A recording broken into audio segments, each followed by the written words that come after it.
Assalamualaikum and welcome back guys to 1mg podcast.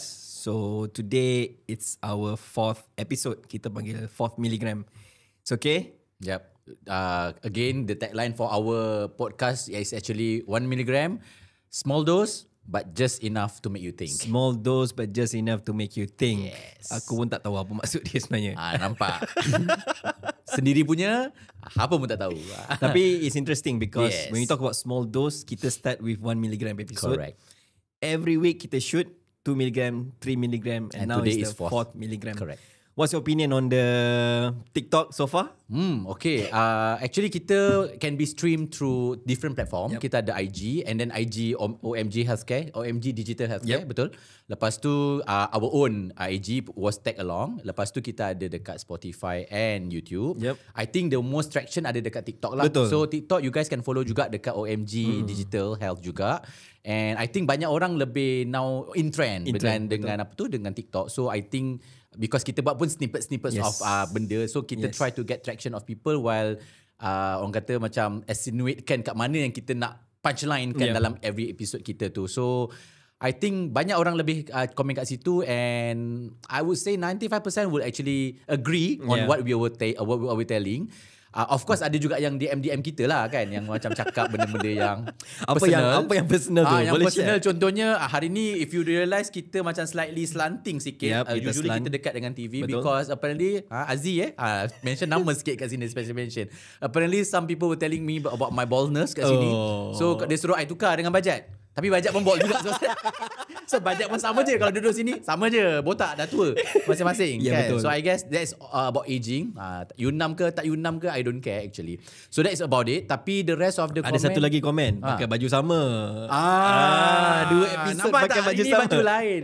Episod 1 dengan episod 2 we were actually on different day. Different Tapi day. dah basuh lah baju. Jangan cakap kita tak basuh baju pula. So 2 episode kita pakai baju black and teal. And episode 3 which is really coming on maybe tomorrow Kita after akan the day of post, shooting. tomorrow. Dia kita pakai black for mine and you masa tu pakai royal blue. Royal blue. Royal blue, correct. Royal blue. So today we are shooting for the episode 4 kita pakai I would say Maroon. maroon lah. Maroon. So Bajat, siapalah yang bagi kita baju ni? So Again. this medical scrub is generously sponsored by the Scrap Lab, TSL, and TSL kita baru revise together dia punya tagline. Nak kena hafal. Tagline dia pelik sikit. Okay, so tagline dia apa, okay? Design for the grind. Style for the shine. Gitu. Gitu. Gaya nak gempak Grind. Kau nak kisah apa Engkau jadi doktor ke nak jadi baker? Aku pun tak faham lah kenapa it was put as such a I way in the think my grind lah. designer waktu tu bila kita bagi direction, kita nak TSL ni cater the healthcare workers. Correct. And the first thing in his mind is they are grinding. Bukan kisah ke apa kan. Itulah. Grind mean like hustling lah. I see. Try to protect the country as a frontliner. Gitu.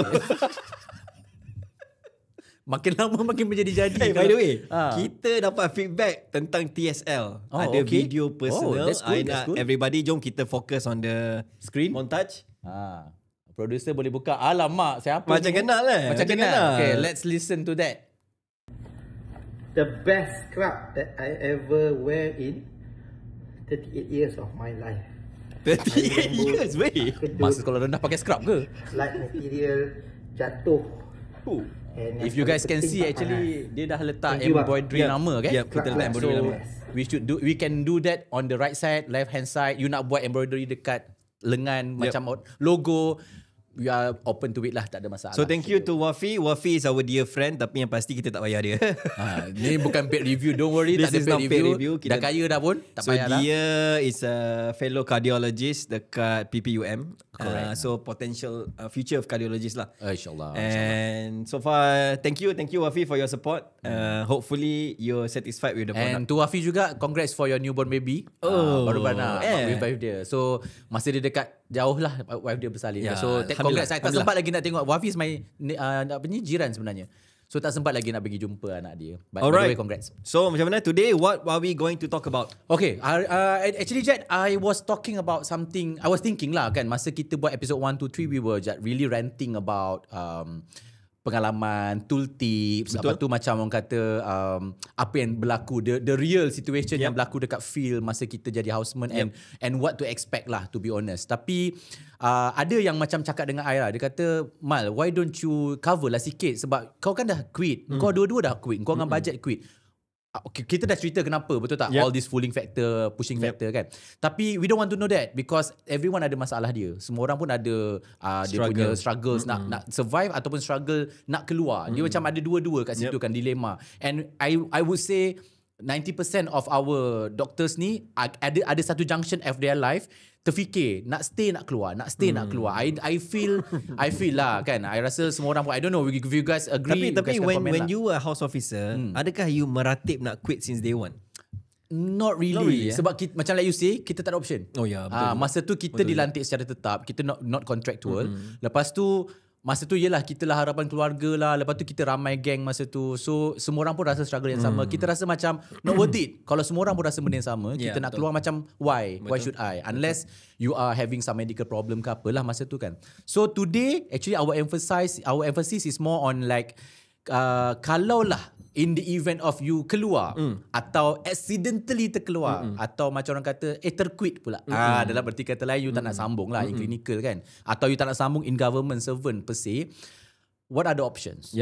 Macam kita boleh cerita ataupun boleh bincangkan the ventures that our colleagues, our fellow friends boleh try to explore lah, I would say kan. Sebab macam kita pun orang kata both of you keluar macam UK, you go to IT. Lepas tu tiba-tiba suddenly I dengar you dah buat benda-benda lain. Now I tengok you dah perform dekat somewhere in your LinkedIn, cyber security lah, quantum benda. Nothing in our textbook. So macam kenapa? And then why? And then dia akan tanya juga, boleh cerita tak? Can I join you? Benda-benda macam tu bila kita dengar orang dah tanya macam how can I be like you? Kita rasa macam I should tell. Share. Maksudnya bukan kita sebagai idol, like yourself, kenapa daripada a neurosurgeon daripada jahit kepala orang kepada jahit baju? Kan, I mean we have to understand the logic behind it and apa lagi kita boleh buat. So I think first thing first, kita tahu doktor ni bila jadi houseman ke mana kita pergi. Maybe you boleh ceritakan kalau jadi houseman tu, what were you thinking and what are the options yang pada ketika itu kita ada. So maksudnya let's say everybody start the housemanship as day one. Betul tak? So definitely secara lumrahnya bila you start housemanship, you akan fikir what's your career projection. Betul. Maknanya kita kalau boleh kita nak progress daripada housemanship, MO-ship and specialist. Cuma the always challenges ialah to figure out kita nak buat apa. So if you remember waktu kita medical school, ramai kita punya lecturer tanya, you nak buat specialty apa? You nak buat specialty apa? And waktu tu kita pun decide lah, I nak jadi cardiothoracic surgeon. Nak yang gagah je. Betul. Masa tu aku rasa yang famous apa tahu je? Neurosurgeon. Kau lah neurosurgeon, cardiothoracic. Dia tak cardiologist. Dia nak cardiothoracic juga. Lepas tu kadang-kadang kalau yang jadi physician pun nak neurologist ataupun yang memang nak yang gagah. Why? I think influence of drama. Betul. Drama and also things that people from the outside shared with you. You kena jadi pakar bedah otak, you kena jadi pakar jantung. Betul. Sebab mungkin status, mungkin what not. Nama lah, I would say nama kan. Nama tugah lah. But little did we know that actually comes with a lot of other things that you need to sacrifice. Agree. So that's why apa yang kita plan for medical student time, it could be used as a direction. Tapi it's not something yang solid untuk you decide on your career later. Kenapa? Because it depends on your experience during housemanship. Betul. Experience during MO-ship. And eventually itu yang akan decide you nak pilih apa. Betul. So last time I pernah share this in my Twitter ke thread, I pernah mention what determines you to get your to do your specialty actually not much of your interest. Is how your boss treat you. In your thread. I read that. I pernah because I feel that only your boss boleh inspire you nak buat apa. Correct. Actually your friend yang dalam you pun, you akan cakap lah, jom sama-sama kita buat. But at the end of the day, you can see the group will spread. Betul. Sebab at the end of the day, how macam you cakap lah, macam I was in NS, macam you pun dalam neurosurgical kan, bila kita duduk dalam tu, the ecosystem best, your specialist support you kan, you rasa macam this is my A team. Sebab I tak boleh dapat kot benda ni dalam ortho. I tak boleh dapat kot si ortho je. No, little so, aku perasan si ortho je. Posting tu je yang aku nak kena extend. Otto, don't get us wrong. Don't get me wrong. My father was operated by you. Thank you so much, orthopedic. Okay, so yeah. Awal disclaimer siun. Okay. Tapi I mean little that we know that sebenarnya orang-orang macam ni lah yang akan cakap dengan you, okay, kalau you buat macam ni kita akan support you. So betul lah you cakap, houseman kita buat macam-macam posting je. You masuk posting, tapi akulah first posting ortho kan, memang aku tak nak buat ortho lah. Minta maaf ortho Tapi bila kita buat medical rasa macam macam boleh excel je medical, macam boleh jadi nephrologist. Masa tu sebab I was so inspired by Dr. Lee Jun masa tu. Who's Lee Jun? Who's Lee Jun, the boss? Yes, boss in nephrology. So masa tu rasa macam best gila tengok dia macam pandai sangat. And then dia ada blue eye lagi. Masa tu rasa macam wow lah kan. And then pergi pula ONG. Then I buat my MRCOG part 1. So, sebab I rasa macam I found my inner peace. Inner peace katanya. Kau keluar dari situ kau nak inner peace pula I mean those are the time macam benda baru. Sebab masa student you tak ada experience to do like a proper delivery, Caesar yang betul-betul skin to skin tu memang waktu houseman lah kan. And then bila you pergi surgery pula rasa macam aku rasa aku boleh buat euro ni. You will be like macam delirious lah. Nak buat ni, nak buat tu, nak buat ni. Tapi at the end of the day bila you jadi MO. Sebab masa you jadi MO ni sometimes kalau you are lucky enough you will get into the department yang you nak. Contohnya your last department posting ke, ataupun you rasa yang NS ke atau ANE dulu ED yang last. Tapi you still rasa macam kuat dekat surgical. You minta masuk surgical. Kalau you dapat, maybe just maybe 40 to 50% you will end up as a surgeon. But sometimes along the way masuk surgical, tapi last you pergi optal. Why? Because at the end of the day, siapa yang treat you, yang buat you rasa interest to spark dalam you punya life. Betul tak? Betul. Macam for me, when we are doing housemanship, my principle is easy. You have to decide you ni surgical based person ke medical based person. Betul. So masuk surgical based is clear cut. Are you a hands on person yang suka masuk OT? Penting ni, dengar ni. Masuk OT untuk do hands on stuff, or are you more inclined towards benda yang berfikir and implement treatment based on medication or what not? Ke nak tengok yang mana on call yang passive, yang mana on call kena masuk OT. Boleh jadi. Sebab a lot of people will be thinking of this. Sekarang kan generasi sekarang you know lah. Betul. Apa orang kata mental state.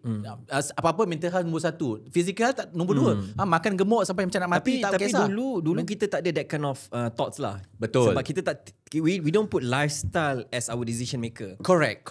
If I can reflect back. Dulu the way I think lebih kepada are we medical based person or are we surgical based? So waktu housemanship tu I already decide I'm a surgical based person. What makes you think that? What? Do I really write surgery? Actually, to be honest, if you ask me, tak tahu pun. Maybe I want surgical because I thought I want surgical based. Alright. Tapi now, kalau I reflect back, waktu I medical student, I lebih interested to read things about MRCP, PACES. Physician based lah. Physician based. Okay. Tapi maybe influenced by the drama, medical drama, K-pop, Korea drama. Ampang medical. Waktu tu. Ada kan? Masa kita lah. Tapi waktu tu kita tengah naik, Grey's Anatomy tengah naik waktu tu. Correct. I'm sure Grey's Anatomy ada influence a lot. Kalau yang physician maybe house. Correct. Waktu house tengah naik. Betul. So house akan buat orang-orang yang macam suka nak mendiagnose and then look from the first look dah tahu penyakit apa kan. Dia akan inspire. For Grey's Anatomy is someone yang macam surgical based. So benda tu put the idea that okay I want to do surgery based. Correct. The way I plan it, waktu I housemanship I set for MRCS. Like you said, your luck bukan luck lah. Your pathway depends on your MO shape. Correct. Kalau you punya placement is surgical based placement, 90% you will do surgery. Kecuali kalau you ada issue with your bosses and you don't like it, then you quit lah. Tapi kalau you minat surgery tapi your placement kat medical, you will do medical lah. Dia kadang-kadang I ada one friend lah, dia minat NS tapi lepas tu dia rasa macam maybe NS life is very hectic kan. So lepas tu dia try to jump over to Oftal. Tapi itulah, dia dah buat Oftal dah pun. So macam dah nampak that career dia, she will do Oftal. But at the end of the day, now she's an anesthetics. Kenapa? Sebab dia rasa Oftal boss is good. I mean, tak ada, I can assure you lah, Oftal punya people kat luar memang semuanya very nice kan. Sebab they have to only look at the eyes kan. Dia tak ada benda yang dia nak kena marah-marah orang sangat. So I don't understand why she reverted back to NS, because daripada hectic life tiba-tiba dia keluar and then dia masuk balik and now dah jadi NS dah. So NS balik? And dah jadi specialist dah pun. And now dia dah tengah buat fellowship untuk perfusion. Okay. So I rasa macam kenapa you finally pergi balik ke dalam ni. Then dia kata I rasa macam tak ada satisfaction. So at the end of the day, sebab bila dia buat houseman last tu dekat NS, and then dia buat MOE ship sekejap dekat NS, and then dia pergi ke Oftal, maybe dia dah try to compare. Yang kat situ akan ada sikit lah influence kawan-kawan sikit-sikit kan. Sebab bila dia pergi Oftal, dia kata okay lah, life dia, you pergi walk around, you pergi klinik sampai petang. Every day klinik. Because Oftal memang mainly tengok patient klinik lah kan. Surgical very rare. Tak banyak. Listed dalam sehari 3, 4, 5 sahaja. But compared to surgical base, NS you operation apa pun you kena tengok, betul tak? So you rasa macam you akan dapat the satisfaction knowledge. Maybe. So maybe that's why she reverted back. Then now dah jadi NS lah. So sometimes it's not really about the posting tu. Bukan. Kan? Because you know why? Waktu I dekat my last posting in HKL was surgery. So waktu tu I dah decide macam okay, I boleh think lah. vascular ni something I nak buat. Vascular tau, not even neurosurgery. I kata, vascular ni interesting because yelah you deal with aorta aneurysm. Betul. Something really challenging, and nampak all the surgeons are quite alpha, and then you know like wow, dia orang Masa ni tu really Dr. serious. Letch ke? Letch means? Dr. Letch mana masa tu? Bukan? HKL. Tak. Bukan kan? Bukan. Siapa? Dia the vascular surgeon kat HKL. I think before sebab during aku kat medical council, he was one of the vascular surgeon kat situ. I need to, if I'm not mistaken, ada couple of Indian vascular surgeon. I think one of them lah. One of them lah, maybe lah. So what happened? Past my houseman, I masuk MOship dekat Kuantan. Okay, this is where things change 180 degrees. I see. Like I mentioned earlier kan, the environment was a bit hostile as a MO. And then bila I tukar to neurosurgery, the environment was really good. You mean you punya pakar was very very good. The so bosses at that time I kata okay lah, I want to do neurosurgery. Just that blip, right? Senang sangat. Betul? Tapi nak kata the fundamental is your interest is surgical base. Tapi what kind of surgical yang you nak buat? I see. So the environment eventually your boss akan inspire you yang kata I nak jadi macam ni. Macam kata lah I nak jadi macam my boss lah. So waktu tu tapi kan I rasa that is one thing lah, faktor apa ni, environment dan juga you punya surrounding ecosystem, supporting pillars dalam you punya department tu kan. Tapi you pernah dengar kan orang kata kalau nak diagnose and play around and be like the god of medicine, you become physician. Kalau you nak tak tengok banyak sangat orang, duduk dalam gua tapi income besar, radiologist. This kind of like medical kind of like jokes kan, dia kata kalau nak potong-potong biasa surgical, nak potong-potong besar-besar ortopedik, nak jadi orang yang sentiasa bila lalu orang tunduk NS, macam tu lah. So basically those are that might be a principle. Maybe orang kata macam okay lah, you yang macam mana, you nak orang yang macam mana, you suka memang tak tengok daylight, yang memang on call ni separuh mati, ONG.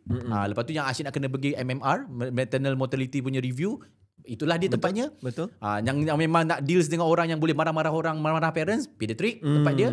So I think there's a lot of banter about mana you nak pergi based on how you understand yourself in the discipline of medicine. Tapi let's recall back, how do we decide? Because kita tak tahu kan what's our life in that department. Yes. Itu is really difficult to really. I think that can be macam basic lah, basic. You ada macam kita masuk medical student, kita ada basic knowledge. Tapi bila kita masuk, kita tak tahu sama ada kita akan excel in that department ke tak. So same thing, you rasa I macam boleh bekerja kot, I tak boleh lah nak kerja cakap-cakap dengan orang, so I cannot be psychiatrist. Because psychiatrist ni dia calm, tapi heavily emotion. Heavy. You akan rasa macam you cakap dengan orang, you pula nangis. Bila you nangis, patient lagi habis, you tak boleh.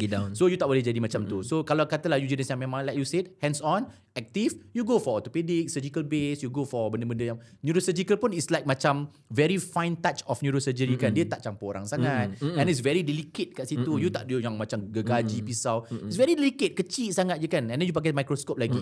So itu pun something yang you kena tengok. Because my friend dia kata I had a very bad myopia, orang kata high myopic kan. So bila dia nak guna microscope tu dia susah. So neurosurgical probably not the best field for him. So maybe nak jadi surgeon kena cari tempat yang suited you dari segi physically, mentally, and also whatever dia yang you ada lah. Kan benda-benda macam tu. Tapi looking on the reflect back untuk guidance for the young HO, eventually kalau you nak decide what you want to do, there's a lot of ways lah. One of it macam you reflect back what's the lifestyle as that particular specialist. Yes, lifestyle. Whether in hospital government ataupun in private hospital. Betul. Yang mana get more pay maybe kalau you nak tengok dari segi currency ataupun currency. Ada banyak pakai USD ke? Financial. Aku nak pergi hospital yang banyak USD tu. Ataupun you tengok dari segi environment. Or satu lagi, work-life balance. Work-life balance. I think bukanlah nak kata balance tak balance. Dia macam ni lah, work-life time. Sebab ada setengah-setengah yang you memang akan duduk kat hospital for long lah. Satu surgical takes you 5 hours. Kasai procedure for example, 5 to 8 hours. Ada setengah-setengah macam like Optal punya surgical, very short, LASIK kind of thing, you know. You can do 15 LASIK in a day because I buat 15 second je. So you boleh ada banyak patient kan. So more profit, less time, and then more time for your family. Maybe that's what you want. Itu pun is can be something. So for those housemen kat luar, you kena macam orang kata fikir and ask yourself lah. So you tak boleh sentiasa ikut kata bos kata I think you better ni, you ni you will be future DG ni, you will future HOD head of service ni. Jangan dengar, because at the end of the day you are yourself. Betul. Sebab kalau tiba-tiba along the way you jatuh, you nak salahkan siapa? Takkan you nak salahkan, oh dulu Datuk ni kata buat macam ni sebab dia kata dia nampak potential in me. Yes, he sees potential for you to be the slave lah. Untuk buat kerja-kerja dia. Tapi at the end of the day, you akan jadi apa, you yang tentukan. Betul because the rule of thumb is you tak nak masuk masters because you are wasting time to be specialist at the young age. Yes. You tak nak macam tu, because it's not a race macam you kata lah. It's not a race. For you to decide what specialty you nak buat, you have to really think back apa you nak sebenarnya. Betul. What makes you enjoy the life. Benda macam tu lah. Because benda tu, kalau orang lain pressure you and then you pressure by your colleagues, you tengok batch kita semua jadi specialist. Betul. I tak buat lagi. I got that actually. I tak buat master lagi. I nak buat apa-apa master, janji I specialist. Betul. Dia jangan jadikan peer pressure and people pressure as something yang so-called motivates you. Sebab at the end of the day, kalau you masuk, that's why banyak yang masters drop out. Yes. Sebab dia rasa macam tak boleh nak carry. Sebab masa itulah wife dia pregnant, masa itulah husband, ayah dia masuk hospital, tak boleh carry. Betul. So bila jadi macam tu, you ask yourself whether can you carry this responsibility. Number one, nak ambil master 4 years. Kalau tak ada extend. Macam you hari tu pun ada extension because of COVID kan. Secondly, after the life after become a specialist, adakah nanti you akan jadi lebih happy because of the big pay, ataupun sebenarnya you nak memang plan untuk go for adjunct in private, ataupun you memang awal-awal kata I memang nak jadi specialist sebab nak jadi pakar, I nak pergi dekat private, then it's fair for you lah untuk buat masters and stuff. Tapi at the end of the day, again, you nak buat apa, and then sama ada lepas tu ada setengah-setengah specialty, bila dah jadi pakar, you jadi consultant. Orang phone call, you bagi jawapan, settle. Ada yang call you kena turun hospital datang, like surgical and stuff kan. You kena turun balik sebab you yang ada kepakaran tu. So which one you want? At the end of the day kan. You kena tanya benda tu. Betul. Benda-benda macam tu lah. I think the younger generation, especially the houseman now, you have to start think. Dia jadi macam berat, but you have to think, because otherwise now dah lah contract. So kalau you nak sambung contract and you want to do this in future, you have to plan. Charter you punya Gantt chart ni, dia dah kena chart dah. In 2 years time you nak buat apa. Kalau kena ambil parallel pathway, now parallel pathway is being dah jadi kan, dah ada value dah. So kalau macam tu, nak ambil MRCP ke tak, nak ambil MRCS ke tak, nak ambil ni ke tak, dah banyak dah. So go for parallel, go for extension, kita panggil apa? External paper. Benda-benda macam ni boleh memberikan you life as a specialist juga. Cuma the tricky situation untuk current MO sekarang ni, because sometimes placement dia dapat bukan tempat dia nak. That's the thing lah, kita pernah discuss kan. And then dah lah dapat bukan tempat you nak, department bukan you nak, and then you already spend your time 2 years kat situ. So you rasa macam sayang kalau tak buat specialist kat situ. Walaupun sebenarnya bukan kehendak you lah. Betul. Because you kena make sure that's the thing that you nak buat. So sepanjang 2 tahun tu you tengok life you punya surgeon. Is that the life that you nak? Kalau you nak, you go ahead. Kalau tak, find a way lah. It's not worth it.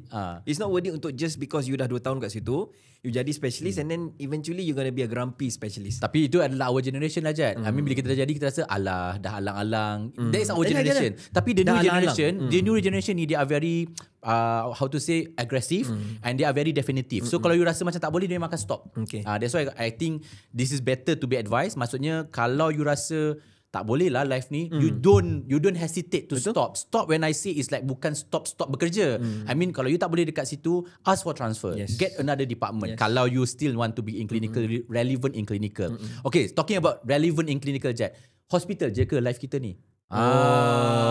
Now we are talking into the forum. Kenapa we are doing today life of a medical MBBS/MD/MBBCHAO ni, lebih, dia tak limited dalam walk round. You tak limited kepada BHT patient. You can go vast. Besar sangat the horizon ni. Sebabnya orang cakap. Siapa orang tu? Orang-orang yang kat sawah tu.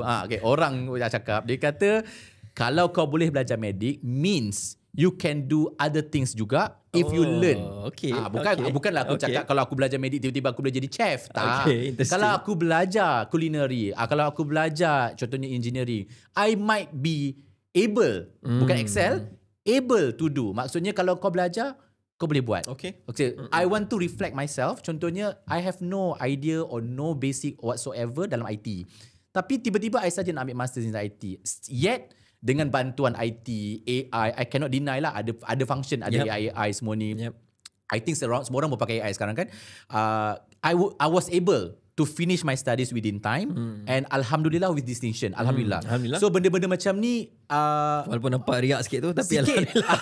Kau janganlah mention. Aduh. Aku sebut alhamdulillah Okay. Alhamdulillah, tabarakallah. Biar manilah. Semua aku sebut. Innalillah je tak sebut. Kan? So these are all like macam maksudnya what I'm trying to say is that it's never too late, number one. Number two, you can always belajar what you want and then you can still explore. Sebab generasi sekarang ni dia suka explore. Yep. Dia memang akan buat macam-macam.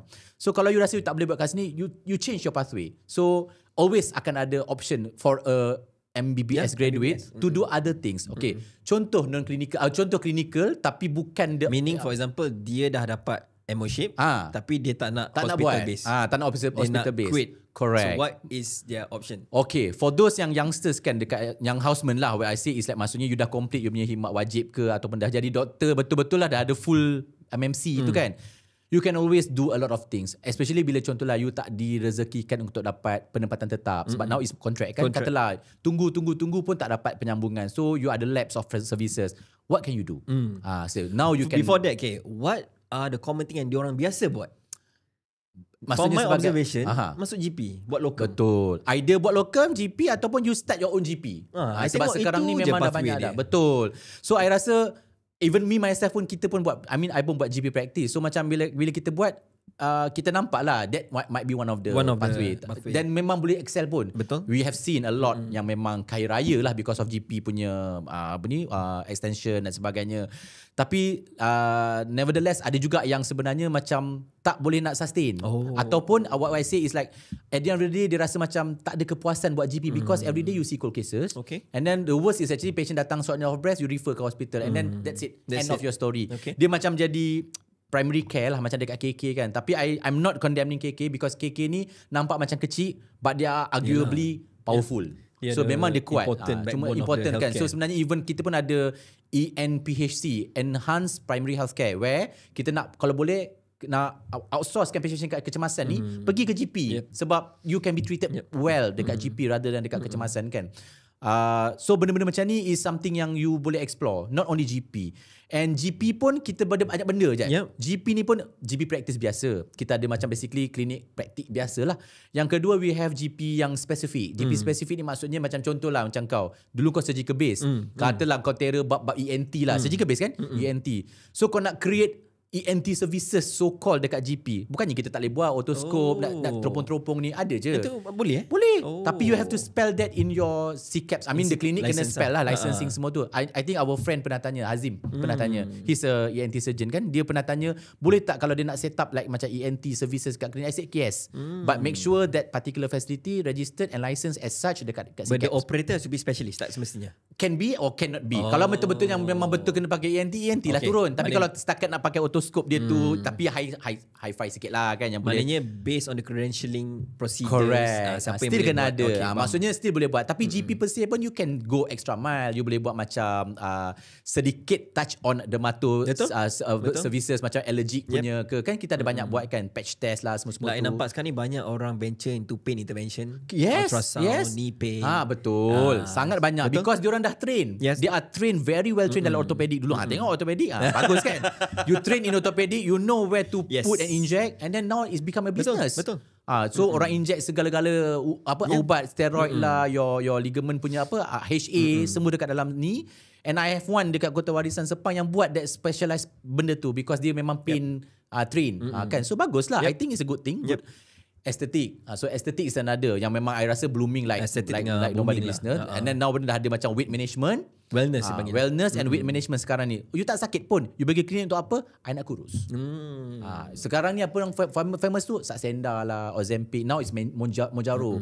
So tapi this is a good thing for the next topic lah. Tapi I won't touch this lah. I mean weight management, wellness semua ni. What I'm trying to say is that the youngsters can venture and explore. Bukan I cakap I nak suruh semua, tapi these are the critical point where currently people are not looking for bila dah sakit. They wanted to go for prevention medicine, which is very, very important nowadays. Preventive is better than cure. You dah cure, you keluar duit lagi banyak. Prevent, you nampak macam duit banyak. Tapi bila you tak sakit, you tak spend a lot. Betul tak? So, I think kita punya KKM pun is really, really macam nak focus on preventive healthcare rather than curative healthcare. Sebab curative memang expensive. Expensive. Kan? Very expensive. So, wellness, yes. Tapi jangan salah guna. We'll go into that in a different topic. In different topic. Okay, apart from that, GP So clinic this is setup. you put it under GP. GP maksudnya still clinical, non-hospital, GP. So dia macam ada cabang-cabang situ. Okay, what if tak nak buat GP tapi still nak relevant in clinical? What do you think? Ada tak benda-benda lain yang you pernah dengar kawan-kawan you buat ke apa? Tak nak buat GP tapi nak relevant in clinical. Yes, maksudnya still macam practice clinical ala-ala sikit-sikit pun jadilah. Consultant is it? Yes. Consultancy. Consultancy in whatever. Macam contohnya I can say insurance company. Okay, nampak macam why? Tapi if you want to know now, all insurance company dah ada doktor in-house. Sebab And what is their role? Their role number one is nak tengok medical punya legibility untuk legibility jangan macam bukan sebutannya tu. Eligibility untuk satu premium. Sekarang ni kan kisahnya insurance premium ni kan how you want to tier your packages. Okay. Yang mana yang nak bayar ni based on medical punya perspektif. So yang mana yang dah ada hypertension, tengok pula hypertension you tu yang dah ada complication ke tak ada complication. So that you kena bayar premium berapa banyak. Okay. So yang buat this due diligence dia medical. The medical Kalau tidak selama ni dia panggil consultant saja. So macam consultant dibayar per hour ke ataupun per consultation, which is also a business. But now dia hire doktor sebab lagi murah. Okay. Sebab dia bayar je doktor daripada nak bayar konsultan mahal, dia bayar je kadang-kadang junior HO ni ataupun MO ni untuk jadi someone who can actually advise. They are credential sebab dia orang doktor. So they are credential to do so. They can give some opinion. Of course benda tu tak adalah cakap A buat A. Dia akan bagi opinion.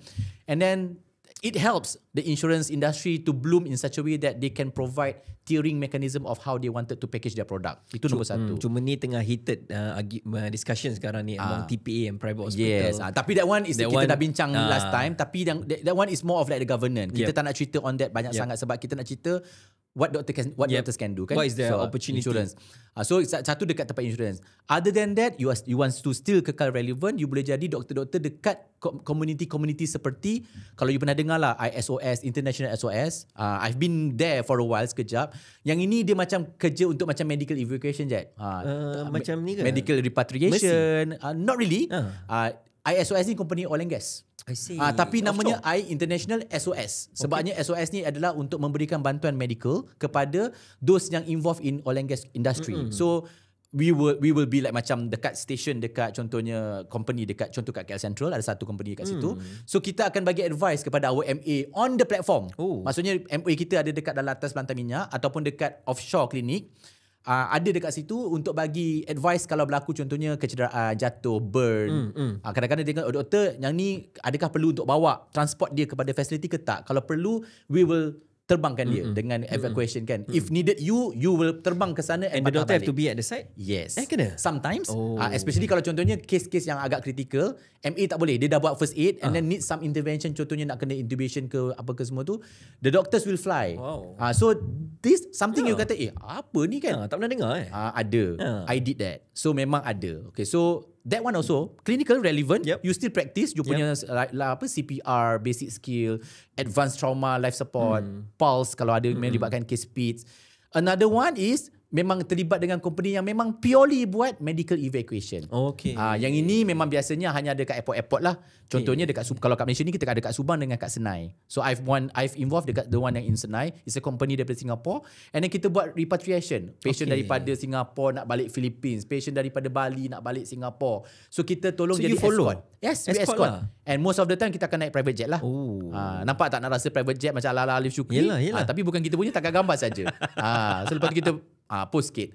Jap, I'm sure all of them tertanya-tanya, how do we apply for this? Okay, number one, you can always do this whenever you explore lah kan. Satu, you tak pernah tahu, jadi you tak akan pernah cari kat Google. Betul tak? So when you type Google medical evacuation vacancy, something like that, boleh. Ataupun you DM je I kat IG. I boleh bagi you some sort of like macam idea lah, guide macam mana you can do this, especially when you are based in place like Subang ataupun dekat Johor, because these are the place where they park their aircraft. So senang lagi kalau you nak tiba-tiba kena panggil, dia macam you ambulance lah, tapi we call it air ambulance. Ataupun kalau dalam oil and gas you jadi sea ambulance, tarik kapal, lepas tu you duduk atas kapal tu as their medic. That one pun something yang interesting. Hefty amount of money, handsome, tapi you duduk atas tu seorang-seorang lah, macam tu lah. Tapi if you enjoy to do that, you are still single, especially those yang macam youngsters, this is something that you can venture. Still tak lupakan you punya medical knowledge, tapi at the same time in earning money in a different way. Wow. Interesting kan? Yeah, macam orang macam rasa boleh buat rupa-rupanya macam ni. I have no idea about this. Yes. Kita, I mean, for me direct purely clinical. Betul. I did that when in my late 20s and early 30s. Masa tu macam masih mencari hala tuju kan apa kita nak buat. I took OSH lah apa. Do you need OSH? No need. OSH kalau you nak set up an OSH based clinic, that's another venture. Doktor ni jangan ingat doktor pakar tu maksudnya all in clinical.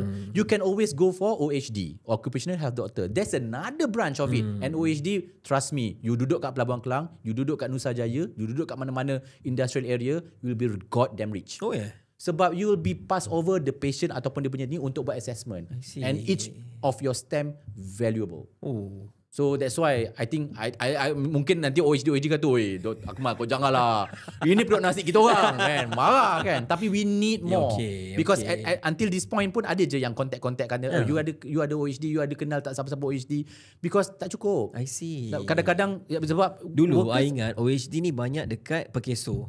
They are. Tapi Pekeso ni pun dah banyak. Tapi dekat Pekeso ni pun satu they are doing the assessment untuk TPD, total permanent disability and all. Secondly, they are giving talk. Kalau people like macam maybe you and myself kan, kita boleh bercakap sikit dan bagi some knowledge and share. Kita boleh bagi talk kepada NIOSH, kepada SAMDABI, kepada industry, because my wife was in SAMDABI, selalu dapat a doctor from Pekeso to give talk about healthcare. Occupational and industrial health. Cerita pasal exposure kepada gas. Kalau yang SAMDABI maybe exposure kepada tempat tinggi and stuff like that. So you give crap a bit lah kan. Cakap sikit-sikit. You get money for that. And you are paid hefty amount per hour. So that's what you can do. Hefty amount when you compare to on-call claim kat GKM. Exactly. I would honestly say you buat satu talk of 1 hour as an OHD, you claim 5 to 6 days of specialist on-call rate. Yalah. 5 or 6 I'm telling you. Banyak. So, but not that I wanted you all semua buat OHD and left clinical, because we still need clinical people. And I am very sure there's a lot of clinical passionate people kat luar lah kan. So, for those yang nak clinical like what Bajat said tadi, pursue. Tapi mana-mana yang rasa macam they are so tired of doing clinical but still wanted to do a bit of clinical but earning more of what their clinical peers are earning at that point of time, you can always venture into this. But again, this is not about money. This is all about your satisfaction of job. Sebab I do buat macam-macam. But at the end of the day, why I do digital health? Akhirnya I buat IT. Kenapa I tak fokus je buat yang terbang-terbang tu? Dapat naik jet, dapat pergi duduk kat lounge, duduk first class apa semua tu. Why I left that? Sebab I rasa benda tu sustain. Sebab you nak travel, you sebenarnya jadi kuli lah kan, pergi sana pergi sini, buat tu buat ni, tapi travel in style. Bukan design in style lah. Ni design in style yang ini. Travel in style. Masa tu pun you pakai scrub. Kalau masa tu ada TSL, aku pun buat TSL kat Filipina, kat Japan masa tu je. Tapi masa tu belum. Masa tu kau pun sibuk lagi buat surgical. Buat masa sibuk lagi masa tu kan. Tapi it goes back to, you see eventually for us to decide apa yang kita nak buat, finally it depends on you how you reflect back on yourself. Correct. Betul tak? Betul. Apa yang you nak, adakah benda ni make sense to you? Can you do this for the rest of your life? Those are the questions actually you kena tanya. Betul. Macam you nak buat this non-clinical tapi dekat evacuation punya side, can you evacuate people for the rest of your life? Betul. Yes. At the end of the day, you pension 60 kan? Sekarang nak 65 lagi kan? Sampai tua lah kau kerja kat hospital Okay. Do you want to work in HDU, ICU, ward setting until 60 years old? Do you want to do that? Or you want to part-part buat? Maksudnya kejap kat klinik, kejap dekat sini. Or you want really to work from home, remote, or some places yang non-hospital but still practice your clinical, ataupun totally out of the system like what we did now. So memang you have to ask yourself, kan? Okay, now kita cerita pasal what can you do outside of clinical totally? Outside of clinical totally. Means bukan jadi doktor, outside. Totally. Tapi before that, kalau katalah you nak buat something like macam you orang yang banyak cakap, orang yang rasa macam always ada drive untuk change something, make policy, go for administrative. Administrative is another one lah. Sebab kita perlukan doktor to make policy for doctors. And this is what? Admin KKM? Admin KKM boleh. You can go to badan berkanun macam Malaysia Medical Council. You can go be part of MMA. When you join MMC, HQ. What was the path actually daripada hospital to HQ? Okay. Macam mana kalau orang memang nak buat. You apply for transfer. Transfer je. Apply for transfer and buat je nak masuk kepada ibu pejabat KKM masa tu. I was actually actually wanted to go to IPKKM, but I was directed and cater to Malaysia Medical Council during that time lah. But now Malaysia Medical Council is no longer under government, so now dia dah jadi badan berkanun. So you can resign from government and join them. So dia ada scheme diorang untuk gajikan sendiri apa semua. Dia ada dia punya own CEO. MMC, correct. So when I was there, I was still government servant. Lepas tu after some time dia dah jadi corporatized. Siapa-siapa yang dekat government akan dipinjamkan ke sana and then dibayar macam some allowance, so called. Tapi I left KKM, left MMC because I wanted to be in KKM still. So I went to the HQ lah. So masa kat HQ pun ada banyak division. So kadang-kadang orang kata masuk KKM ni masuk ke mana? KKM ni pun there's a lot of division. Besar. You can go for kesihatan awam, you can go for kesihatan keluarga, you can go for pembangunan perubatan which is hospital based. And then you can go for even macam polisi-polisi seperti buat CPG. You belajar tentang teknologi baru dalam HTA, Health Technology Assessment. Ataupun you nak jadi something yang macam melibatkan macam kawalan penyakit wellness, kesihatan kawalan penyakit. So banyak. NCD, when you apply to transfer, how you decide this? You tak boleh decide? Tak ada, dia tak decide. Tapi if you are already MO, maksudnya zaman kita UD 41, 44, 48 kan. 44, 48. Sekarang dah bukan UD dah, sekarang dia ada lain kan. Dia punya scheme yang 1, 2, 3 tu. I memang dah tak tahulah benda tu. If you are already a full-fledged MO, you macam ada rights untuk bagi kat mana you nak pergi. Macam contoh bila dah jadi MO yang 44, 48 tu kan, you dah macam kata boleh dictate lah. I nak pergi BPP ke apa ke, contoh I nak pergi kawalan penyakit. Provided some insider dah bagi tahu you lah ada kekosongan. Janganlah you pandai-pandai tadi I nak masuk pejabat DG. Itu namanya grandiose. Itu kena jumpa secretary. Benda-benda macam tu you have to know where. Then that is one thing. Maksudnya you boleh pergi.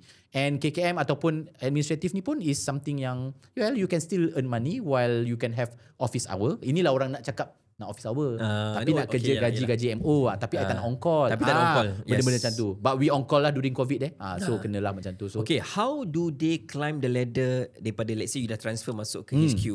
How do you climb the ladder to be maybe pengarah hospital, pengarah here and deputy DG? What's the pathway actually? Jilat lah. Macam if you take like macam masters lah, I would say you pursue lah. You have to take masters juga lah. You pursue something that makes you different from other people. Sebab semua orang masuk at the same capacity of knowledge jugalah. So call lah.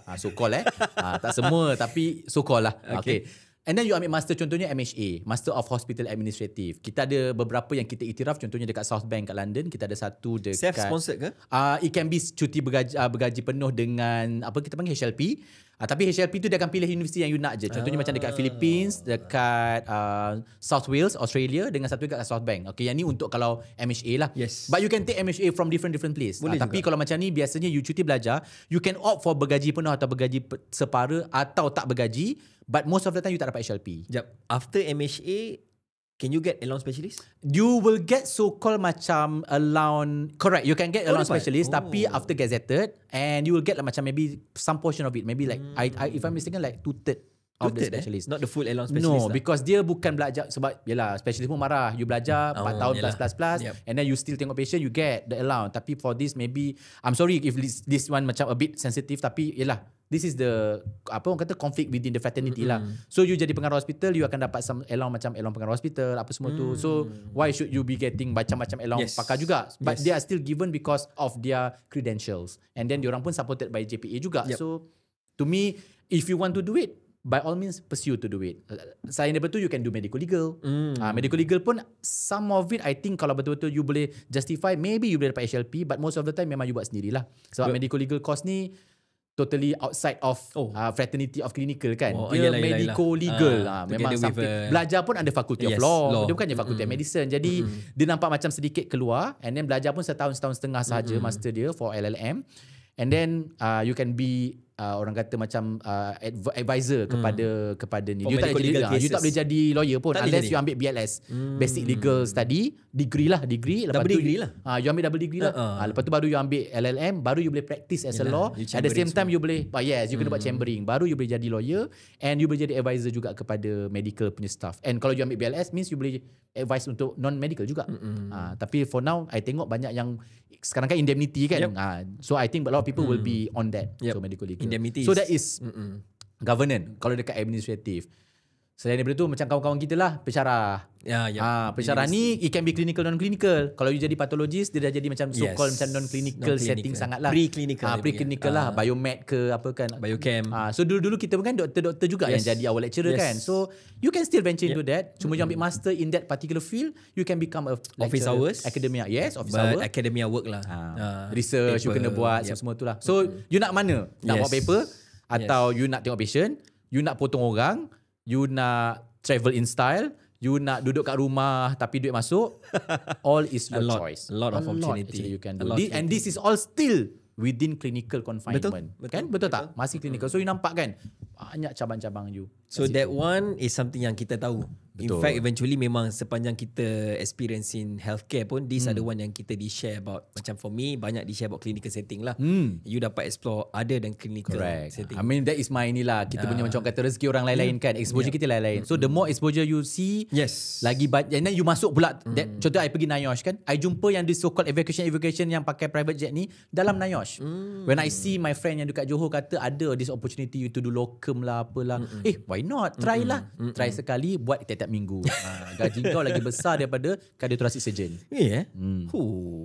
Tapi yalah, itu put it aside. I mean, that is money lah. Money doesn't really actually conjure your future lah kan. But the thing that you can take lesson from this ialah sepanjang you pay involvement on this different path, it will teach you about learning yourself. Betul tak? And resilient juga. Betul. And then you know what you want in your life eventually. Sebab medical ni teach kita jadi satu disiplin. Lepas tu kedua, attentive tau. Sebab kita kan doktor, you kena tengok, observe vital sign, observe symptom. So bila you pergi to the field yang bukan clinical sangat, but you carry this attitude, InsyaAllah by all means, kalau you betul-betul buat, you ada passion to do that tiba-tiba, and you indoctrinate you punya attribute yang medical konon-konon ni dalam tu, I think you will excel. You insyaAllah will excel lah. You can do lah, I would say. Boleh buat punya lah. Cuma pandai tak pandai tu, it will take time. Learning curve kan, benda tu. Non-clinical je. Kita dah non-clinical dah ni. Okay, non-clinical benda yang totally kita out of the ni lah. out of context lah. When you talk about out of context, you tak guna sangat your knowledge. Macam for example, now what I'm doing, I'm running a business. Tak gunalah neurosurgery tu. Betul. Tak guna how to count ICP, intracranial pressure, the knowledge of brain tumor. But the gist of learning, the resilience of the experience of learning during the masters tu, you apply a lot in your new ventures. So tu yang kata, sepanjang you buat you punya perjalanan tu, your HOMO masters, you actually building yourself punya capability, jati diri, capacity, capability. Betul? And you know what you can do. Correct. Sebab each training is actually membuatkan you lebih strong lah in that way. It makes more human lah. Human pun satu. Kan? Jadi macam contohnya sebelum ni you just empathy to the patient apa semua. Tapi bila you nak buat business, takkan setiap masa nak empathy. Bankrupt lah you. So how you overcome the empathy, and then how you want to strategize yourself. How you learn how to strategize. How you strategize treatment plan for your patient. Patient datang dengan tumor astrocytoma macam you kan. Datang dengan satu lagi papilloma. Different way of you strategizing your treatment. Different strategy. Sama juga you jumpa dengan orang yang kedekut dengan orang yang bisnesnya memang pemurah. So how you strategize on leveraging your business dengan these two kind of people. So I think this is what we've been taught in medical school as alongside dengan kita punya experience, and how it can actually be beneficial dalam kita punya business and stuff. So outside clinical, as much as the opportunity opens to other people juga, this is the market share you nak rebut lah. Betul. Maksudnya when we talk about outside opportunity, it can be business, it can be content creation, self-employed business. Betul. Kan. So self-employed kalau digital world is content creation. Apa lagi ke? Jadi podcaster macam kita ni. Tengok buat apa yang kita buat ni. Tapi walaupun tak dapat duit lah. Tak ada duit lagi. Tolonglah sponsor-sponsor kat luar tu Mana-mana klinik yang nak sponsor, nanti kita orang promote klinik korang buat lah sikit. Nanti kita orang buat tagline, cerita sikit klinik, tunjuk gambar-gambar sikit ke. We can do that actually. We will do that for a certain amount of fee yang murah lah. InsyaAllah. I mean, we can be sponsor. Jujur sangat aku ni. Walaupun view ada 5 je. 15 up sikit lah. Okay, alright. So benda-benda macam tu kan, we can do that. Other than that, tapi ramai cakap tapi I takut lah, I tak pandai, I don't know. That's why most of the time I better I buat GP je. What do you think on that? A lot of people cakap juga, actually masa I nak keluar jadi admin pun diorang, I terfikir juga, aku ni boleh ke nak buat surat, nak panggil-panggil orang buat meeting. Tak pernah buat. Mana pernah buat. Dulu meeting aku je yang kena grill. Ini kita nak buat meeting nak grill orang kan. Macam mana nak buat ni kan. Tapi like I said, your attribute will teach you. Likewise macam you as the first parent, kan? You akan rasa macam mana ni ada anak, malam-malam nak bangun apa semua ni. Macam kita doktor, kita ongkar lah. For those people yang macam, boleh ke ni nak jaga? Keluar anak macam mana nanti? Nak beli apa? Mana nak pegang baby, nak tukar napkin. But look, bila cakap-cakap macam tu, anak kau 6 kan? Yeah. So what I'm trying to say is, it comes with the experience, it comes with the time. Yeah. And the more you create yourself, macam you cakap tadi, capability and capacity tu, the more you learn. You create container lah. You need container, you serap masuk. You ada banyak knowledge medical kat sini, knowledge business kat sini. And I pula ada knowledge dengan entrepreneurship dengan orang, social skill. You amalgamate semua, you integratekan semua tu, you make it like satu attribute yang baru. Macam maksudnya business entrepreneurship ni adalah macam ni. You punya business entrepreneurship dengan my entrepreneurship is different. You punya way of engaging dengan partner, dengan I, totally different. Cara kita bercakap berbeza. Cuma dalam podcast ni nampak macam sama-sama bengong lah. Okay, ni benda yang I nak highlight lah. You know why? One thing about doctor when they do business, the risk for the doctor ialah we are so proud of our title. So itu benda yang kita, for me lah personally, I feel yang kita kena put it down. Why? When you are a doctor and you join bidang bukan bidang you know nothing about it. Okay. So you kena humble, you kena belajar with the experts, with the market, with the feedback of the consumer. Betul. Kalau consumer bagi feedback, you tak boleh nak retaliate because this is open If you want market. to retaliate, inside lah. Diam-diam je lah. Dengar, tak apa. This is open market. There's no such thing as your title doctor tu will dictate the market. Betul. Because this is not healthcare. This is business. You nak buat something, there's a value yang you bagi. People like your value, people transact, bagi duit in return. Betul. So that's why I don't tanya. So kalau I jadi doktor, I buat business, can I use the title? It depends. Betul. Depends on what sector lah. What sector? Macam I sekarang ni, I buat IT, tapi buat banyak contoh software in regards to healthcare punya augmentation kan. So I can still say myself a doctor sebab it's a selling point. I dah lah doktor, I IT, jual software IT yang berkaitan dengan medical. Of course I'm using my title. Like you said, the selling point. Yes. Macam for example, awal-awal kita orang buat textile, kita engage dengan private school. So waktu tu the title doctor doesn't carry anything. Betul. Private school dengan doktor tak ada kaitan. Betul. But when we do TSL, the doctor ada value. Medical scrub. Sebab you medical scrub. So you have to play around apa you nak guna. What is your strength? Where do you put it as a USP? How you are the expert in putting your product different than others. Betul. Doesn't mean when you're a doctor, you jual apa-apa mesti laku. Doesn't mean. So itu benda yang the challenge of a doctor. Sebab kita ni, bila kita dah biasa kerja kat hospital, we always been treated as a top people. Correct. Macam, doktor. Kita champion of our world lah. Doktor kena sign ni. Doktor. And then if you run something else, contoh you run to business, you sendiri kena buat sales. Betul. You sendiri kena angkat stok. You sendiri kena deal with all this. Agree. This is true story Kalau macam startup kan, semua kita buat. You kena buat semua. And that really challenge whether you really want to do this or not. Correct. So itu benda yang the different side. That's why I notice macam I pernah approach my colleague yang nak jadi agent. Sometimes dia nak add on. I know actually dia orang tak ada masa pun, tapi dia nak cuba. Tapi the first question I tanya dia, bro, kau boleh ke buat benda ni? Selling is not something easy for doctors. Betul. Because selling require putting back you punya ego really down and try to convince your potential customer untuk beli. That's something that you cannot do with your title. Especially you tengah practice lagi. You tak ada masa nak engage. Kadang-kadang orang tanya soalan, you tengah buat klinik ke apa, you sidai.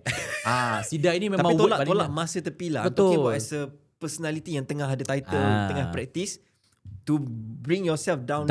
Betul. It's a bit a challenge. That's why betul you boleh buat ni, tapi dia nak cuba. So kita support lah. Dia nak cuba, okay dah, you boleh tolong jual. Jadi tak? Tak jadilah. Aku dah agak lah. Itu je aku nak dengar. Sebab apa? Aku buat engineer juga. Tak buat sale.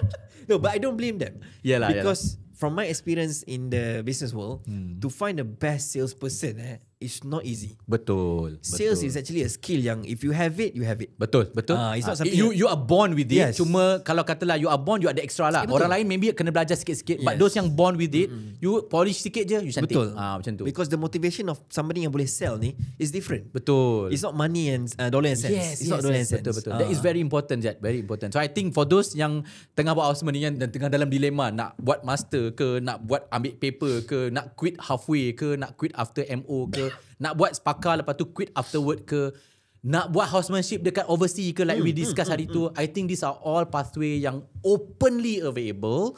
And if you have like macam question ke apa ke nak tanya after this session, after this episode nanti air, maybe next week kan, kita harap you guys can engage us. Sebab maybe we are not the expert in this field, but inshallah we have and we carry the capacity of experience. Yes.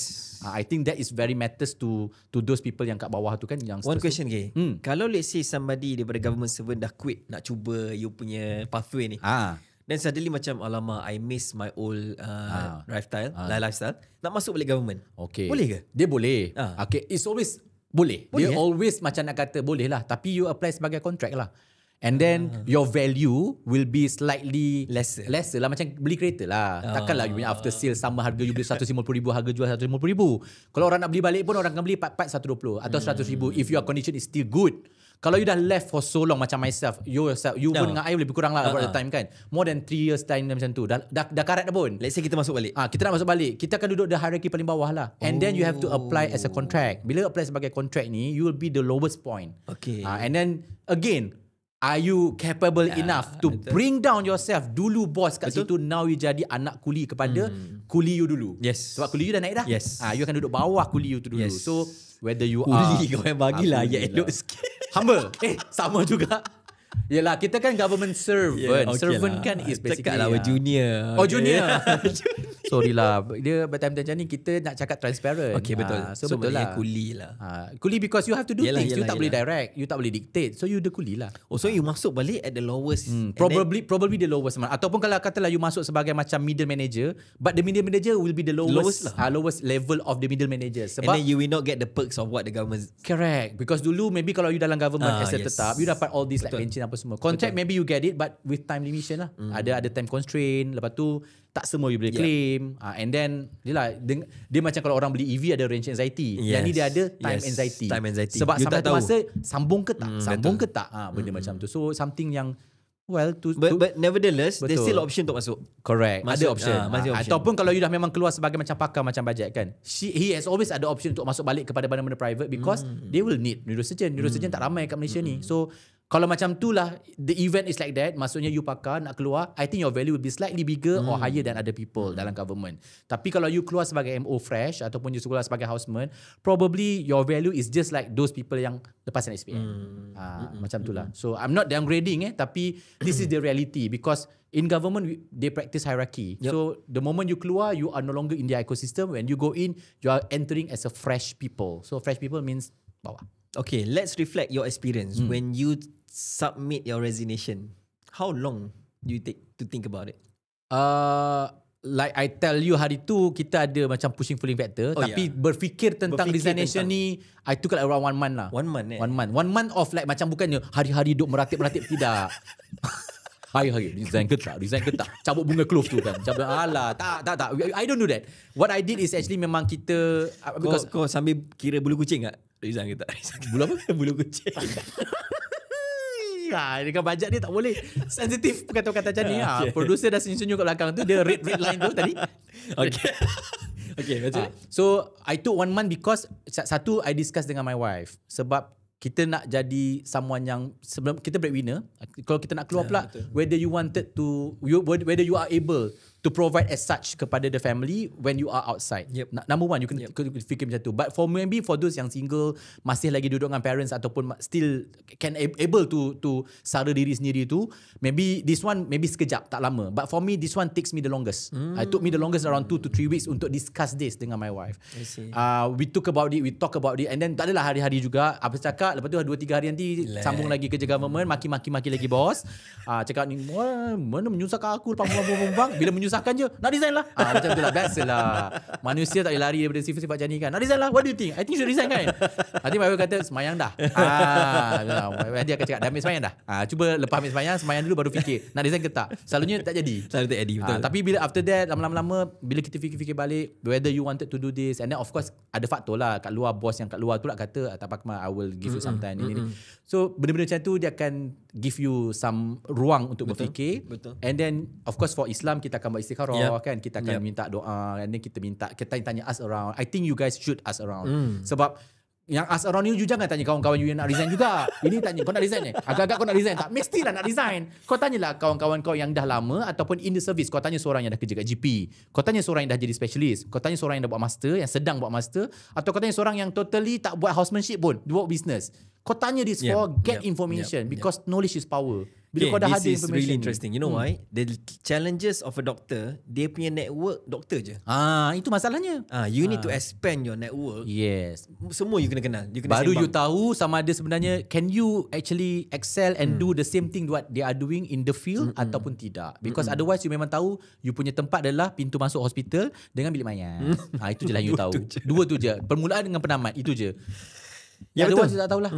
Macam who knows that suddenly you tahu tentang textile. Yeah. Who knows that I tiba-tiba belajar pasal computer and database. Benda macam ni because you bercakap dengan the people. Baru you rasa macam sebenarnya best juga buat ni. And then you started to explore sikit-sikit. Now dah ada ChatGPT. Kau type je lah dalam ChatGPT tu, what can I do with my knowledge apa ni? Can you suggest me? AI pun kawan kau lah sekarang kan. Lonely. Kawan kau AI lah. Kau bagilah nama kawan kau tu Muhammad ke Wafi ke. Kau bagilah nama. Tak kisah. Janji kau ada kawan kat situ untuk kau bertanya and exchange knowledge. Nowadays you can ask the AI kan. Dulu nampak loser lah kan. Tapi tak apalah, tanyalah. Dulu you have to explore and then you Sendiri. tak sure sama ada suggestion dia bagi tu betul-betul ikhlas ke tak. You have to evaluate. Sekarang you ni je post je dalam thread. I wanted to yes. quit medicine or thinking about it. What can I do? And then any job offer that I can actually look for. I believe a lot will comment lah. Of course 50% will be tapis sebab 50% akan condemn kau. Lagi 50% lagi akan actually give you some opinion. So be it lah, terima je. Because Cuma janganlah you expect gaji you macam gaji doktor.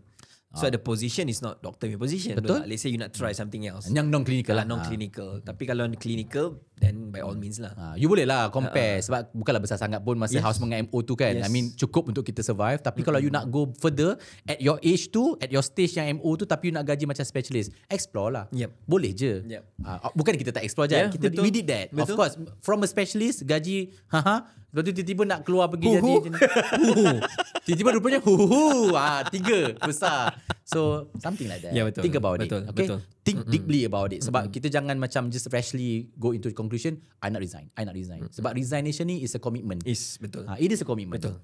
Bukan So what I simply. did, macam I cakap kan, waktu I habis graduate jadi specialist tu, just happen waktu tu COVID, and then the life changes event yang my neighbour passed away tu, waktu tu dah spark my mind like, okay, I think I'm not going to stay here long.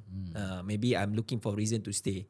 So that's why I pernah share with you. Yelah. I buat case. Try to find, is it justified for me to stay or not? Even you were saying you dah buat case yang macam paling kompleks yang lah. Complex for me waktu tu I rasa macam okay, not justified enough for me to enjoy this for the rest of my life. I remember you were telling this, you kata macam tak ada satisfaction. Macam dia tak dapat. sampai. Dia excited tapi dia tak sustain. I So waktu see. tu you are planning to quit, like you said. Macam for me, I'm planning to quit. Just let's say I quit, so I control my commitment dulu.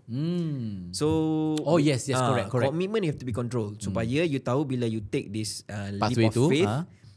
Sometimes you tak ada gaji pun, you can cover because family first. Betul. Family first. This one very the take home message bila you nak buat apa-apa, think of your surrounding first. Especially kalau those yang dah ada family like ourselves, kita dah ada family, ada anak lagi, siapa nak bayar anak sekolah. Kalau tiba-tiba the next 3 months you tak ada gaji because of you baru nak set up. Tapi kalau you dapat kerja ke tempat yang digajikan, maksudnya tempat you become someone, gaji besar juga tapi gajilah.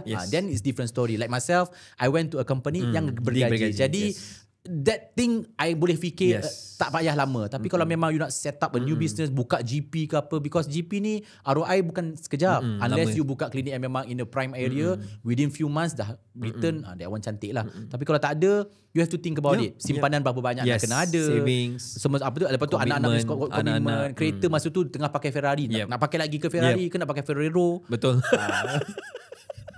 Ferrero coklat je lah. Kan. So something like that. You have to think So kalau you nak some, bukan tips, but you want to get some experience ke apa ke, please DM us. We can always share our experience. We can share our experience lah. InsyaAllah lah, we will give you whatever that we think is wise. Probably not the truth, but InsyaAllah boleh. So commitment, waktu tu the planning was commitment until waktu tu I was waiting for a really tip of environment yang I perlu keluar. So it just happened waktu tu understaffed, tak ada orang. I was working alone for 5 months. Penat and I feel like okay lah, that's it lah. So it took me I think good 4 years juga. Kan 3 lama to lah 4 years. sebab as a surgeon takkanlah kita macam simply nak resign kan, unless you resign nak pergi private, lain cerita kan. Ni memang totally so nak 3 to 4 years to really plan and then strategize, and then at the same time every day tu you keep questioning, nak ke tak nak, nak ke tak nak, betul, ke tak nak. betul. Cuma kalau you tanya my junior, every day I suruh don't quit, quit lah. Ni contoh yang tak berapa boleh dibuang. I didn't sebab kau kat clinical kan, aku kalau jumpa orang je aku cakap jomlah join aku, tapi tak adalah, aku selalu gurau lah, macam mana, dah quit belum, macam gurau dengan dia orang lah. Tapi most of my juniors memang steadfast lah, memang okay tak apa, I nak buat neurosurgery, okay kalau you betul nak buat, go ahead. Tak semua tu, ada juga tu yang steadfast tu, ada juga yang tak stead jugalah. Tapi tak apa, I mean for those yang memang rasa macam dah buat inline pun, dah buat master, tiba-tiba rasa macam nak drop out sebab for whatever reason, if you need someone to talk to, probably kita boleh tak nak jadi bahu lah, but we can be the one can confront you to say what are you doing, dah buat ke ni, kita boleh macam buat so-called macam mini checklist lah. Have you done this, have you think about this, have you this, what you nak buat apa, okay, are you this kind of person, then baru you decide, okay lah, after talking to you probably I rasa macam I should stay clinical. Then sebab kita kita tak lama dalam this industry, I mean dekat luar, tapi long enough for us to give some sort of like macam mini kind of advice, whether should you or shouldn't you resign from your job at this point of time. Okay, so talking about resign ni quite heavy kan topik kita. Penat lah cakap pasal resign ni. Jomlah resign semua, resign je semua. Tiba-tiba topik kita lately makin heavy aku tengok. Itulah aku rasa kita kena go back lah kepada kita kena go back kepada santai lah. Next week kita cerita pasal hantu lah. Hantu kat ward. Hantu kat ward. Kita tu cerita hantu dulu, betul ke? Hantu banyak ke tak ni, banyak cerita lah. Banyak. Aku tak nak cerita nanti dulu lah. Banyak kat Hospital Umum Sarawak tu dulu. Alright, so how long already kita producer, berapa jam dah kita? Dah lebih. Alright, kita dah sampai time kita, producer dah bagi hint. What is our take home message, K? Okay, my take home message, this is my personal take home message daripada OMG, I will give later. For my take home message, again, resignation is a commitment. So if you don't feel that you have commitment, resignation is easy for you to think of. Tapi kalau you ada commitment, think of resignation ni as part of your commitment juga before you decide whether want to pursue or not lah. And again, kalau you ada apa-apa nak tanya ke apa ke, we are free to be contacted through our social media ataupun our own personal social media juga. So we can always share that. And you can be someone yang boleh enlighten other people juga. Maybe through your comment, you boleh enlighten other people juga yang mana probably is still in dilemma of searching of their hala tuju in future juga. So that's my point of view lah. My message to the young doctors, especially HO, MO yang tak buat masters, each of your paths gonna be challenging. Memang akan susah. Tak kisahlah you buat HO memang susah, MO susah, master susah, you keluar pun susah, you buat business pun susah. Everything will be difficult. But you have to really decide apa you nak buat in your life. Itu yang paling penting, because you cannot lie yourself. Even though you jadi the best whatever specialist in Malaysia pun, kalau dalam diri you tak enjoy, you cannot lie yourself. You tak satisfied. You tak satisfied. So you need to do something yang doesn't really pentingkan validation external people. Yang penting untuk you. I nak jadi, for example, I nak jadi radiologist because benda tu yang I rasa kena dengan jiwa. Then go ahead. Even orang kata kau banyak duduk bilik gelap kau ni ahli gua ke, paleolitik ke? Kau ni paleolitik ke? Be it. Sebab lantak it's lah. about you. It's all about you now. You nak buat apa and then you can serve whatever reason. So benda tu you kena clear. I think you just ada idea je lah. Bukan kau yang bayar gaji aku. So at the end of the day, kau dapat duit dari mana, that matters. I mean, whichever yang give you the money for you to survive and for you to go and venture more, explore more, expand more, that is the one yang matters. Betul. The rest, they are all nuisance. You akan rasa macam, alah nanti kejap-kejap kalau aku jadi digital IT, kejap-kejap aku pergi hospital kau, aku yang paksa kau pakai sistem. Lalas kau tunduk juga kat aku kan. I mean, this kind of thing lah. Macam bila you jadi specialist kat hospital pun, jangan cocky, because sometimes your junior can supersede you in future. Who knows? Kalau you jadi masuk KKM kan, tiba-tiba you jadi DG. Semua orang dengar cakap engkau tau. So benda-benda macam tu lah. So always be humble, think about it. And this is what concludes apa yang sepatutnya been told to us masa kita houseman. Kita tak ada. You guys are very lucky got people like us, people like these people kat luar, AI yang help you to decide what you want to do in future. Masa zaman kita orang dulu I mean, how I wish Bajat, how I wish Akmal, you tak payah buang masa lah buat kerja ni. You habis houseman, buat MO, dah settle dapat doktor, you buat je IT. Sebab you know in 10 years time IT is gonna be blooming. Masa tu you dah jutawan dah. Tapi so, that's the interesting about life lah. You never know what is forward. Dia orang kata rezeki kan. Betul. Tapi interesting lah ya. If you ask me personally, never in my life I I ingat I will not practicing as a doctor lah. Betul. Tak pernah lah waktu I HO, MO, memang ingat pencen lah all the way. But twist a bit, your pathway suddenly diverted. Now you are non-practicing and then you are running business. Yelah, kita buat semua betul for our future. And again, this is a bit ilmiah sikit lah. Future doesn't always mean kereta besar, rumah besar, jalan-jalan. This is not future. This is all your life. Future is what you want to see yourself when you are on impending deathbed. Masa tu apa sebenarnya you dah capai dalam kehidupan you. And of course for our Islam, our future is always been forwarded to nak masuk syurga lah kan. Itu kita punya ni. Tapi at the end of the day, what do you want to see yourself as future? Sama ada itulah yang you nak ataupun you tak nak, you can decide from now. Maknanya you define your own success. Correct. Jangan ikut orang lah. Betul. Jangan ikut Success whatever. is a very subjective thing. Dapat duit 1 juta dalam account doesn't mean you are successful. Betul tak? Ya, betul. Sometimes it's not monetary. Betul. I selalu beritahu my junior dulu, actually in life is not monetary. Betul. Lepas tu dia kata, bos boleh lah cakap gaji dah cantik specialist. I kata, betul juga. Tapi still. But you don't know people punya struggle. Betul. Kan? Kadang-kadang duit banyak, cabarannya banyak. Kan? Benda-benda macam tu lah. Okay. Alright, so I think I nak concludes. concludekan kita punya heavy topic for today. Next episode kita akan cakap something santai lagi. Santai lah. Hantu hospital. Producer, aku panas producer mengantuk dia. Aku tengok dia, aku nampak dia. Kau usah dia. Aku usah dia tengah tidur. Sebab hari ni tadi lampu bukan kau kata lampu ni nak ni sikit. Buka juga. Muka tak cerah sangat. Bukan dia. Dia pandai dia. By the way, ada nak tunjuk apa-apa ke Jad? Alright, so before we end, kita nak bagi shout out sikit kepada TSL again. Okay. So I just want to share, kita buka booth last week dekat one of nursing event. So dalam booth tu kita launch our new product lah, which is medical pula, nursing punya baju. So if you can see, kita dah start jual baju nursing. Matron boleh, sister boleh. And the price is below market price. Kita jual at 99 free shipping lah. And then ada bundle price. So check it out.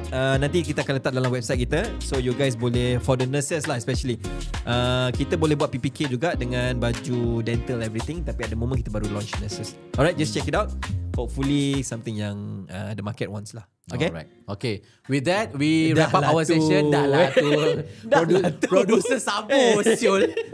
Okay. So with that, I think this is our. This is us. Bajat and me, Akmal. Okay. We are from 1 milligram. OMG.